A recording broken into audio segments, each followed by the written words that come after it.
적당히 먹으면 괜찮겠지라는 말은 우리가 일상에서 음식 앞에 설 때 가장 쉽게 내뱉는 말 중 하나입니다. 그러나 이 적당이라는 기준이 과연 얼마나 정확하고 안전한지 깊이 고민해 본 적이 얼마나 있을까요?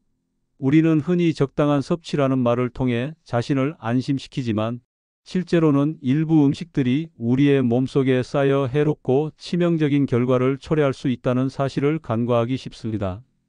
특히 우리 몸에서 제대로 해독되지 않고 체내에 잔류하는 유해 성분들이 포함된 음식들은 설령 소량이라 할지라도 반복적으로 섭취될 경우 장기간에 걸쳐 독소가 축적되어 결국 각종 만성 질병과 심각한 건강 문제를 불러올 위험이 큽니다.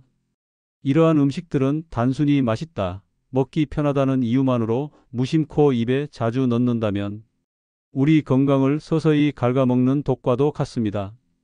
실제로 현대의학계에서는 이런 유해 성분에 대해 강력한 경고음을 내고 있습니다. 여러 임상 경험과 연구를 바탕으로 수많은 의료 전문가들이 절대 권장하지 않는다고 입을 모으는 음식들이 있습니다. 이들은 스스로도 건강을 위해 이러한 음식들을 철저히 피하고 있으며 환자들에게도 적극적으로 피할 것을 권고합니다. 예를 들어 지나치게 가공된 식품, 과도한 인공 첨가물이 들어간 음식, 트랜스 지방이 많이 포함된 튀긴 음식과 패스트푸드, 그리고 고농도의 설탕이나 나트륨을 함유한 가공육 등은 몸속 염증을 촉진시키고 대사 기능을 교란하는 대표적인 사례입니다. 이런 음식들은 몸 안에서 해독되지 않은 채 각종 조직에 쌓이면서 면역 체계의 균형을 무너뜨리고 결국 심혈관 질환, 당뇨, 비만 그리고 심지어 치매와 같은 신경계 질환으로 이어질 수 있습니다.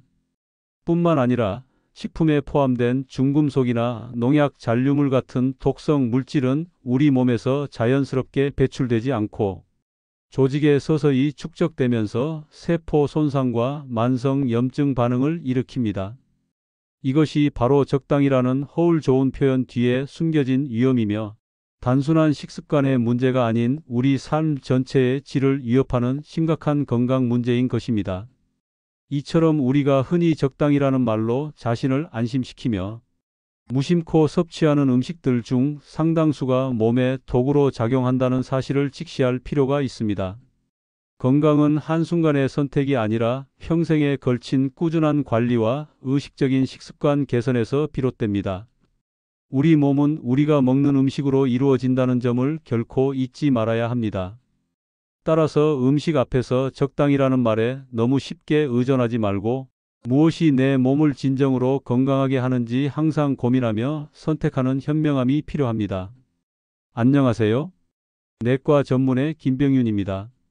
오늘은 먹으면 체내에 독이 쌓여서 각종 성인병과 만성질환을 야기하는 음식에 대해 여러분께 말씀드리고자 합니다. 본격적인 영상을 시작하기 전에 지금 바로 구독과 좋아요 버튼을 눌러주세요. 그래야 다음 건강 비결도 놓치지 않고 시청하실 수 있습니다. 이제부터 정말 중요한 내용을 말씀드리겠습니다. 이 영상 20분이 여러분의 인생을 완전히 바꿀 수도 있습니다. 처음부터 끝까지 전부 시청하셔야 제대로 된 건강 비결을 아실 수 있습니다. 그동안 누구도 제대로 알려주지 않았던 충격적인 진실들을 지금 여러분께 말씀드리겠습니다. 가공육이란 소시지, 햄, 베이컨, 통조림육 등 고기를 여러 가지 방식으로 가공하여 만든 식품을 말합니다. 가공육은 오랫동안 저장이 가능하고 맛이 좋아 전 세계적으로 인기가 높지만 건강에 미치는 영향에 대해서는 많은 의학적 우려가 제기되고 있습니다. 가공육에는 주로 나트륨, 질산염, 아질산염과 같은 방부제, 그리고 가공 과정에서 생성되는 발암 물질 등이 포함되어 있어 체내 독소 축적의 주범으로 지목되고 있습니다. 우선 가공육에 포함된 아질산염과 질산염은 고기의 색과 맛을 유지하는 데 도움을 주지만 우리 몸속에서 이들이 반응하면서 발암성 물질인 니트로사민으로 변할 수 있습니다. 니트로사민은 DNA 손상을 유발해 세포 돌연변이를 일으키고 장기적으로는 암 발생 위험을 높이는 물질로 알려져 있습니다. 이 과정에서 우리 몸의 해독 기능은 부담을 크게 받게 되어 간과 신장 등 주요 해독 기관에 과도한 스트레스를 주며 기능 저하로 이어질 수 있습니다. 또한 가공육은 고온에서 조리되는 과정에서 벤조피렌과 다환 방향족 탄화수소 같은 발암성 화합물을 생성합니다. 이들 화합물은 체내에 쌓여 만성 염증 반응을 유발하고 면역 체계를 교란시키며 심혈관 질환과 대사성 질환 발생의 위험을 높입니다. 특히 가공육에 많이 포함된 포화지방과 트랜스지방은 혈중 콜레스테롤 수치를 높여 동맥경화를 촉진하고 고혈압, 심근경색 같은 심혈관계 질환으로 이어질 위험이 큽니다. 나트륨 함량이 높은 가공육은 체내 염분 농도를 증가시켜 혈압 상승을 유발하며 신장 기능 저하와 더불어 뇌졸중과 심장 질환의 원인이 됩니다. 게다가 가공육에 포함된 화학 첨가물과 방부제는 장내 미생물, 생태계의 균형을 무너뜨려 소화 기능 저하와 만성 염증을 악화시키는 원인으로 작용합니다. 이처럼 가공육은 단순한 식품 그 이상의 위험을 내포하고 있으며 꾸준한 섭취는 몸속에 해로운 독소를 쌓아 건강을 서서히 침식합니다. 그렇다면 어떻게 해야 가공육 섭취로 인한 독소 축적을 막고 건강을 지킬 수 있을까요? 먼저 가공육 섭취를 최대한 줄이는 것이 가장 중요합니다. 완전히 끊기 어렵다면 섭취 빈도를 현저히 줄이고 소량만 즐기는 방향으로 조절해야 합니다. 대안으로는 신선한 생고기나 식물성 단백질 섭취를 늘리는 것이 좋습니다. 특히 콩, 두부, 견과류, 곡물 등은 체내 염증을 줄이고 해독 작용을 돕는 성분이 풍부해 건강 유지에 효과적입니다. 또한 조리 방법에도 주의를 기울여야 합니다. 가공육을 고온에서 튀기거나 굽는 대신 삶거나 찌는 방법을 선택하면 발암물질 생성 위험을 줄일 수 있습니다. 식사할 때는 신선한 채소와 과일을 충분히 곁들여 항산화 물질과 식이섬유를 보충하는 것이 체내 독소 제거에 큰 도움이 됩니다. 항산화 물질은 활성산소로부터 세포를 보호하고 염증을 완화시키는 역할을 하며 식이섬유는 장내 환경을 개선하여 독소 배출을 촉진합니다. 끝으로 충분한 수분 섭취도 잊지 말아야 합니다. 물은 몸속 노폐물과 독소를 희석하고 신장과 간을 통해 배출하는 데 필수적입니다. 하루 1.5리터 이상 꾸준히 물을 마시면 해독 기능을 지원할 수 있습니다. 더불어 규칙적인 운동과 충분한 수면은 신진대사를 활발하게 하고 면역력을 높여 가공육으로부터 쌓이는 독소에 대한 저항력을 키워줍니다. 두 번째는 인스턴트 라면입니다. 인스턴트 라면은 빠르고 간편한 식사 대용으로 전 국민에게 사랑받는 음식입니다. 하지만 그 편리함 뒤에는 우리 몸에 누적되는 위험한 독소들이 숨어 있다는 사실을 아셔야 합니다. 인스턴트 라면은 기본적으로 고열로 튀긴 면과 다량의 나트륨, 그리고 각종 화학 첨가물로 구성되어 있어 체내 해독 기능에 큰 부담을 줍니다. 우선 인스턴트 라면의 면은 고온에서 튀기는 과정에서 트랜스 지방과 과산화 지질이 많이 생성됩니다. 이 성분들은 체내에 들어가면 활성산소를 과도하게 발생시키고 세포막을 손상시켜 만성 염증을 일으킵니다. 특히 뇌세포와 혈관 내피세포 손상을 촉진하여 치매와 심혈관 질환 위험을 증가시키는 것으로 알려져 있습니다. 또한 과산화지질은 간과 신장에서 해독하는 과정에서 장기 기능 저하를 초래할 수 있습니다. 다음으로 인스턴트 라면 스프에 포함된 나트륨 함량은 매우 높습니다. 과다한 나트륨 섭취는 혈압을 상승시키고 체내 염증 반응을 악화시키며 심장과 신장 기능에 악영향을 미칩니다. 이는 고혈압, 심부전, 신장질환 등 만성질환의 주요 원인이 되며 장기적으로는 혈관 건강을 위협해 뇌졸중과 심근경색 같은 중증 질환으로 이어질 수 있습니다. 더불어 인스턴트 라면에는 감미료, 인공향료, 보존제 등 여러 화학 첨가물이 들어 있습니다. 이들 첨가물은 장내 미생물의 균형을 무너뜨리고 소화 기능을 저하시켜 면역력 약화와 만성 염증 상태를 유발합니다. 장내 환경의 악화는 체내 독소 배출을 방해하여 독성 물질이 축적되는 악순환을 만듭니다. 그렇다면 어떻게 해야 인스턴트 라면으로 인한 독소 축적을 막고 건강을 지킬 수 있을까요? 첫째, 인스턴트 라면 섭취를 최대한 줄이는 것이 필수적입니다. 급할 때 한 끼 정도로는 무방할 수 있지만 잦은 섭취는 반드시 피해야 합니다. 대안으로는 신선한 재료로 직접 국물을 만들고 면은 삶아서 사용하며 채소와 단백질을 충분히 넣어 영양 균형을 맞추는 것이 좋습니다. 또한 인스턴트 라면을 먹을 때는 반드시 신선한 채소와 과일을 함께 섭취해 항산화 물질과 식이섬유를 보충해 주세요. 이들은 체내 활성산소를 줄이고 독소 배출을 돕는 역할을 합니다. 물을 충분히 마시고 평소 규칙적인 운동과 충분한 휴식을 통해 간과 신장 기능을 지원하는 것도 매우 중요합니다. 마지막으로 라면을 조리할 때 스프를 전부 넣지 않고 나트륨 함량을 조절하는 방법을 권장합니다. 국물 대신 면만 삶아 간단한 양념과 함께 먹는 것도 나트륨 과다 섭취를 줄이는 좋은 방법입니다. 요약하자면 인스턴트 라면은 편리하지만 고열 조리로 생성된 유해 지방과 과도한 나트륨, 화학 첨가물로 인해 체내 독소 축적과 만성염증, 심혈관 질환 등의 위험을 높입니다. 하지만 섭취 빈도를 줄이고 조리법과 식단을 개선하며 생활 습관을 건강하게 관리하면 이러한 위험을 크게 낮출 수 있습니다. 여러분께서는 인스턴트 라면 섭취에 대해 올바른 인식을 가지고 건강한 선택을 하시길 바랍니다. 세 번째는 탄산음료입니다. 탄산음료는 상쾌한 맛과 즉각적인 기분 전환 효과로 많은 분들이 즐겨 마시는 음료입니다.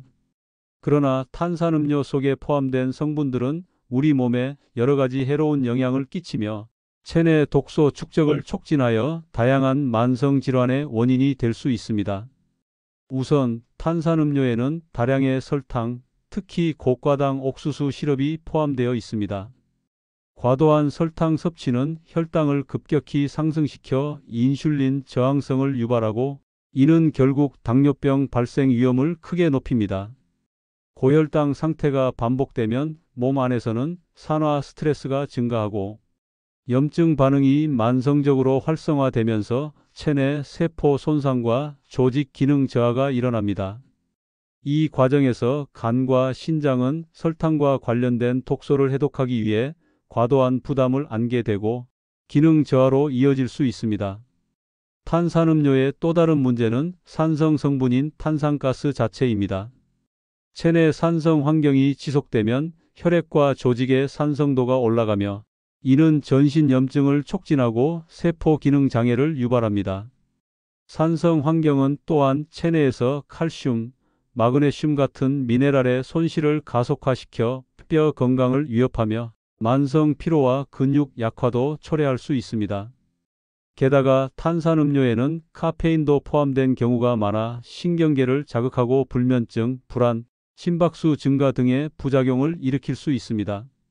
카페인의 이뇨작용은 체내 수분 손실과 전해질 불균형을 초래하여 신장에 무리를 줄 수 있습니다.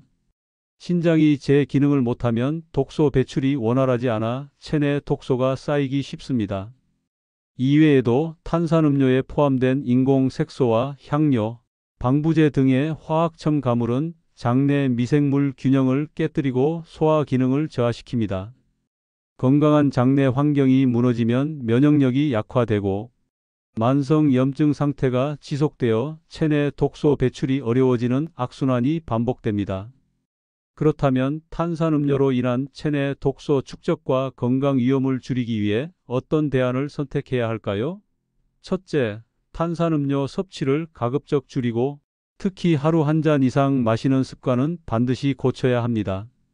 대신 물이나 허브차, 신선한 과일즙 등 자연 그대로의 음료를 섭취하는 것이 좋습니다.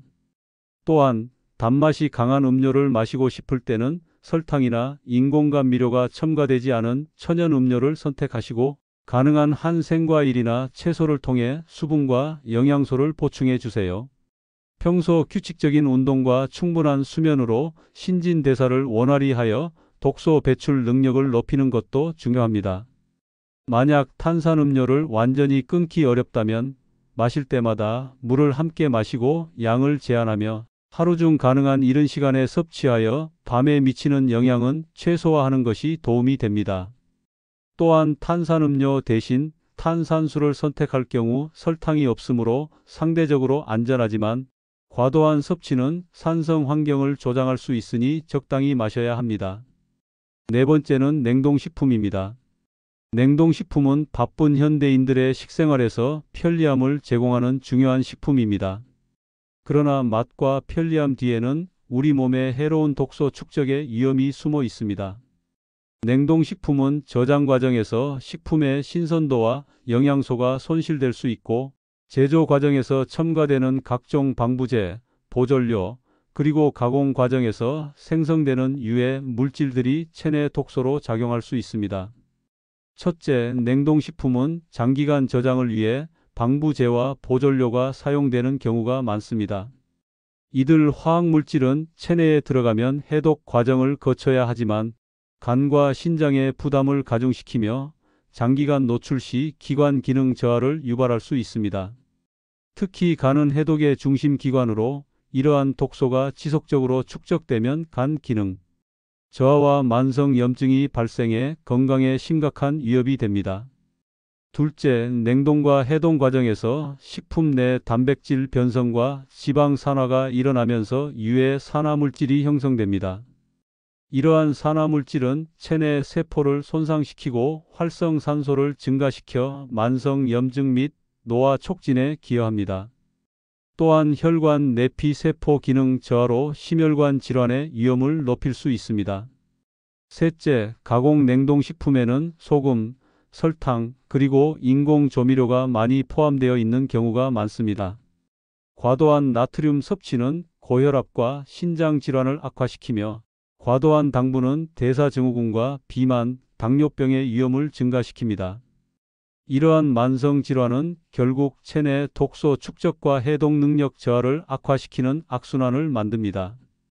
또한 냉동식품의 포장재에 포함된 일부 화학물질이 미세하게 식품에 스며들어 장기적으로 체내에 축적될 수 있다는 점도 주의해야 합니다. 이는 호르몬 불균형과 면역 기능 저하로 이어질 가능성이 있어 조심해야 합니다. 그렇다면 냉동식품 섭취에 따른 독소 축적 위험을 줄이고 건강을 지키기 위한 대안은 무엇일까요? 먼저 냉동식품은 꼭 필요한 경우에만 선택하시고 가능하면 신선한 재료로 직접 요리하는 습관을 들이시는 것이 가장 좋습니다. 신선한 채소와 과일, 양질의 단백질 식품을 충분히 섭취하는 것이 건강 유지에 큰 도움이 됩니다. 냉동식품을 선택할 때는 첨가물이 적고 나트륨과 당분 함량이 낮은 제품을 고르시고 유통기한과 보관 상태를 꼼꼼히 확인하는 것이 중요합니다. 조리 시에는 해동을 충분히 하고 기름진 조리법보다는 찜이나 구이, 삶기 등 건강한 조리법을 사용하는 것이 좋습니다. 또한 체내 해독 기능을 높이기 위해 충분한 수분 섭취와 규칙적인 운동, 충분한 수면을 병행하시고 간 기능을 돕는 식품이나 생활 습관 개선도 병행해야 합니다. 예를 들어 녹차, 마늘, 강황 등의 항산화 식품이 도움이 될 수 있습니다.